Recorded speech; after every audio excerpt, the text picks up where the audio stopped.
Olha, a sociedade brasileira não é autenticamente reacionária, por si reacionária. Eu acho que isso é uma leitura da história que ignora o submundo da história oficial, que ignora as inúmeras revoltas populares, as inúmeras manifestações de resistência contra a colonização, contra a escravidão, contra a opressão, em defesa da soberania nacional, em defesa dos direitos trabalhistas e sociais que o povo brasileiro produziu ao longo de séculos.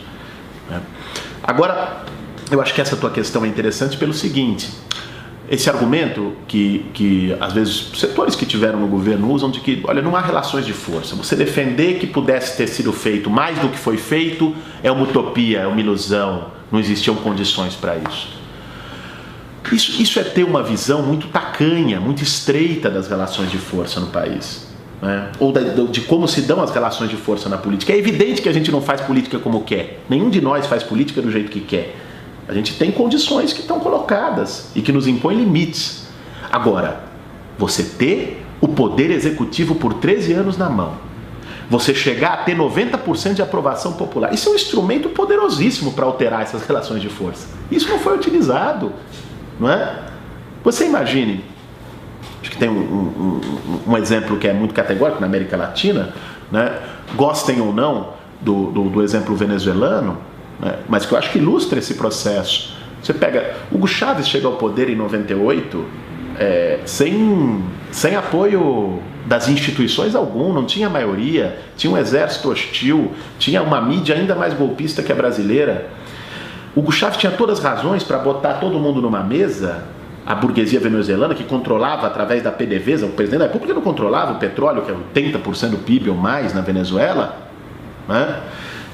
Chamar todo mundo na mesa e fazer um grande acordo e um grande pacto, porque não tinha relação de força.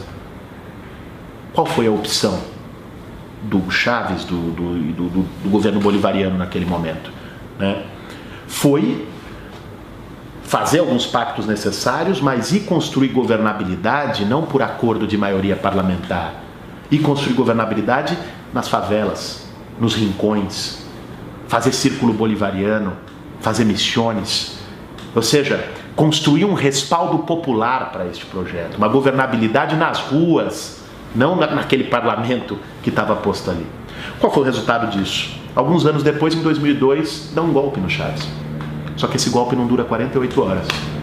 Porque este povo que sustentou o projeto cercou o palácio, centenas de milhares de pessoas, dizendo: devolvam o nosso presidente.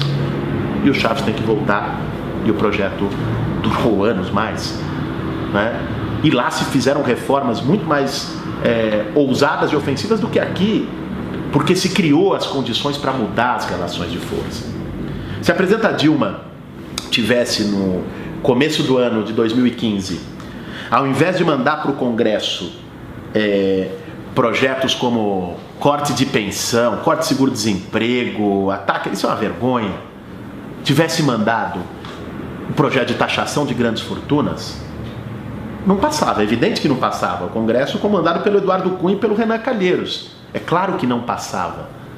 Mas você criava agenda política, você forçava o Congresso a ter que se explicar por meses para a sociedade por que não quer que rico pague imposto, né? Ao invés de ficar botando a agenda deles, de redução da maioridade penal, de terceirização, todas as atrocidades que nós vimos no último período da pauta do Cunha. Então, isso é mudar a relação de força. É criar agenda, é ter ofensiva, é ter iniciativa. Isso não teve nesses 3 anos.